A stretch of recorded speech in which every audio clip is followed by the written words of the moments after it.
இவ்வளோ சமத்தா உட்காண்ட்ருக்கா அந்த லட்டு. நேத்து வந்து பெரிய சம்பவத்த பண்ணி விட்டா. போய் செவுத்துல இடிச்சு மூக்குல ரத்தத்த வர வச்சு, என்ன அழ வச்சு, பெரிய சம்பவம் பண்ணி விட்டுட்டா நேத்து.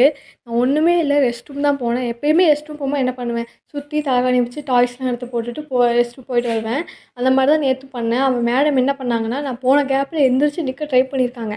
அதாவது செவுத்த புடிச்சு எந்திரிச்சு நின்னுட்டாங்க. ஆல்மோஸ்ட் நின்னுட்டாங்க. நான் வந்து ரெஸ்ட் ரூம் போயிட்டு வரும்போது நின்னுட்டுருந்தா.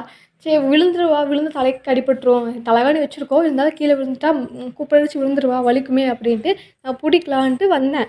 இப்போ நான் வரத பார்த்து அவ எக்ஸைட்மெண்ட் ஆயி, அ அம்மா நம்மள வந்து தூக்க வராங்க அப்படின்ட்டு செவுத்துல ஒரே இடி. மூக்குல வந்து இடிச்சு ரத்தம் தெறிச்சிருச்சு.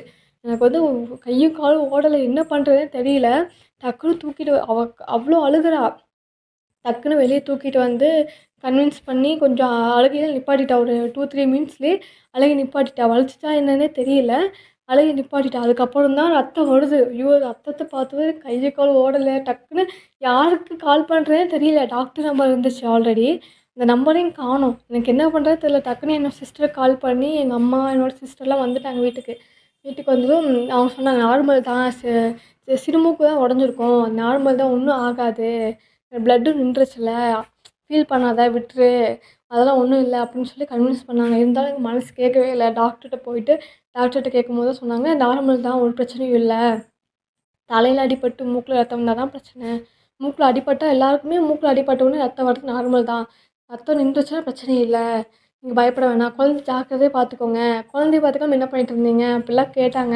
எனக்கு அதெல்லாம் கேட்கும்போது ரொம்ப கஷ்டமா இருந்துச்சு. பேசாம ரெஸ்ட் ரூம் போக பக்கத்துலேயே இருந்திருக்கலாம் போல. தேவையில்லாம அவள விட்டுட்டு போய், அவ தேவையில்லாம சர்க்கஸ் பண்றேன், அத பண்றேன், இத பண்றேன் எந்திரிச்சு நிக்க ட்ரை பண்ணி, இவ்ளோ சம்பவம் ஆயிடுச்சு. எனக்கு நேத்து ஃபுல்லா கில்ட்டாவே இருந்துச்சு.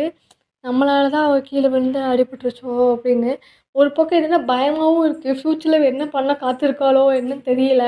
இப்போ இவளுக்கு வந்து என்ன என்ன வயசாச்சு? 6.5 மந்த் தான் ஆச்சு. இப்பவே அவள எந்திரிச்சு நிக்கணும்னு யார் அழுதா?